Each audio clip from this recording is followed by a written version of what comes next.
होने वाली बहू। शादी के पहले से ही विभा को कपड़े धोने का बड़ा शौक था। कभी नल के नीचे तो कभी तालाब के पास। अरे मेरी नीली वाली लुंगी नहीं दिख रही है। विभा की अम्मा, कहाँ रखी है लुंगी? अरे वो तो विभा ने परसों ही धोकर रखी थी आपकी अलमारी में, देखो वहीं होगी। वो ना मैंने आज धो दी, मुझे लगा कि गंदी हो गई होगी। अरे कैसे गंदी हो गई थी? उसे तो मैंने पहना भी नहीं। हे भगवान, इस लड़की के कपड़े धोने की आदत से परेशान हो गया हूँ मैं।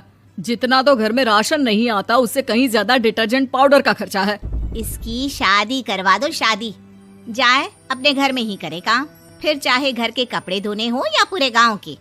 हाँ ठीक बोल रही हूँ, देखता हूँ मैं कोई लड़का। वो दिन भी आ जाता है जब विभा को देखने लड़के वाले आ जाते हैं। लड़की मुझे अच्छी लगी। होने वाली सास कहती है, बेटी अगर कुछ पूछना है तो पूछ लो। वैसे तो हमारी लड़की बहुत ही शर्मीली है, जो बोल दो वो मान लेती है, इसे क्या पूछना होगा। अरे कैसी बात कर रही हो माँ, मुझे इन लोगों के घर रहना है, सवाल तो कई है। हाँ हाँ बेटा, पूछ लो ना, क्या पूछना है। आप लोगों के घर कपड़े कौन धोता है? सास का मुंह बन जाता है। देखो, अगर तुम ये कहना चाहती हो कि तुम्हें कपड़े धोने नहीं आते तो सुन लो, कपड़े मैं ही धोती हूँ, लेकिन तुम्हारे आ जाने के बाद मैं रुमाल तक नहीं धोऊंगी। अरे चुप रहना भाग्यवान, बहू बेचारी घर आई नहीं, उसे डराना शुरू कर दिया। वो क्या है ना बिटिया, अभी तक तो ये कल्लू की माँ ही धोती थी, लेकिन अब तुम्हारे पापा तो दहेज में वॉशिंग मशीन देंगे ही।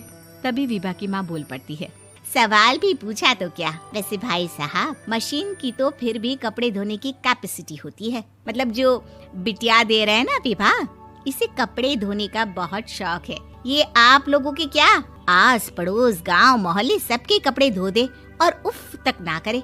बाहर देखा नहीं आपने कितने कपड़े सूख रहे हैं? सब हमारी बिटिया ने ही तो धोए हैं। बस भी करो ना माँ, शर्म आ रही इतनी तारीफ सुनकर। और तो और एक दाग निकाल कर दिखाओ तो मान जाऊँ। हाँ अच्छा, माफ करना बेटा, मैंने गलत समझा। हमें तो रिश्ता बहुत पसंद है। और ऐसे जुड़ जाता है रिश्ता कपड़े धोने का शौक रखने वाली विभा का। उसकी शादी हो जाती है कोयला फैक्ट्री में काम करने वाले कल्लू के साथ। शादी के बाद अचानक विभा चिल्लाती हुई सास के पास आती है। सासू माँ, अरे सासू माँ कहाँ है आप? ये तो धोखा है, धोखा दिया आप लोगों ने मुझे।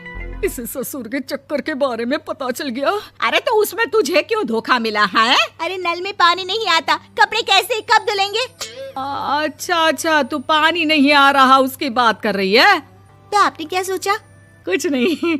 अच्छा, तेरी माँ ने कहा था कि कपड़े धोने का शौक है, तुझे याद आया मुझे। शौक बोलकर कपड़े धोने वाले मेरे जुनून को कम ना आके सासू माँ, कपड़ा धोना मेरा गुरूर है। तभी पति भी वहाँ आ जाता है। अभी मैंने इसे सनी देओल की फिल्म दिखाई है, उसी के डायलॉग मार रही है माँ। अच्छा सुन, साफ साफ बता रही हूँ, पानी सुबह 4 से 6 और शाम को 10 से 12 आता है, समझी? विभा टाइमिंग सुनकर हैरान हो जाती है। ये क्या भूतों का मोहल्ला है?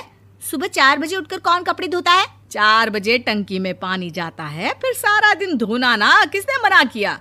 अरे कैसी बात कर रही हैं? 200 लीटर की टंकी में कितने कपड़े धो लूंगी मैं? सुबह ही उठ जाऊंगी मैं। अब क्या था, विभा सुबह 4 से लेकर रात के 12 बजे तक कपड़े ही धोती रहती। एक रोज सास पड़ोस से निकलकर कहीं जा रही होती है कि साथ वाली कहती है, हाँ कल्लू की माँ, जरा ये बताओ कि 2 साड़ी है, 2 ब्लाउज और एक पेटीकोट और एक नाड़े वाला लंबा कच्छा। हाँ तो?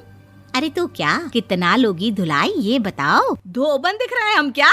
हमारे पति सरकारी नौकरी से अभी रिटायर हुए हैं और बेटा सुपरवाइजर है कोयला फैक्ट्री में। धोबन समझ रखा है हमें?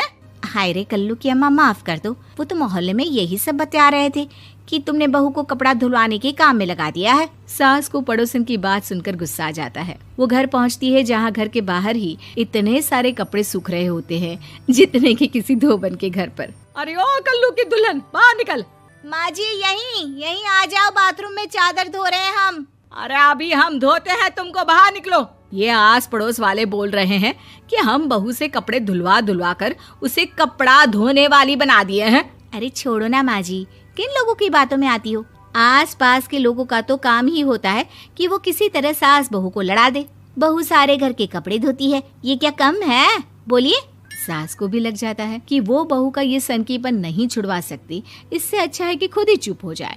एक रोज सास और बहू मंदिर जाते हैं, जहाँ सास की साड़ी वहाँ खड़ी भीख मांगने वाली से मिलती है। माँ जी क्या बात है, आपकी साड़ी उस भिखारन से कितनी मिल रही है ना? हाँ हाँ देखो तो दोनों की साड़ी मिल रही है। क्या बात है कल्लू की अम्मा, तुम खुद को तो अफसर की बीवी बताती हो और ऐसी सिंपल सी प्लेन साड़ी पहनकर घूमती हो। सिंपल और प्लेन नहीं है ये साड़ी। तो क्या सोने के धागे से फूल बने हैं? कुछ भी सासू माँ, कुछ भी। हाँ बने थे इस साड़ी में सोने के धागे से फूल। मेरे पति लेकर आए थे मद्रास से स्पेशली मेरे लिए 10,000 की। ताहे भाई साहब इस भिखारन के लिए भी सेम टू सेम साड़ी लेकर आए होंगे 10,000 की। सास उस वक्त तो कुछ नहीं कहती, लेकिन बहू के साथ घर आती है और अलमारी से एल्बम निकाल कर लाती है। ये साड़ी देख रही है, ये वही साड़ी है जिसे मैंने अभी पहना था।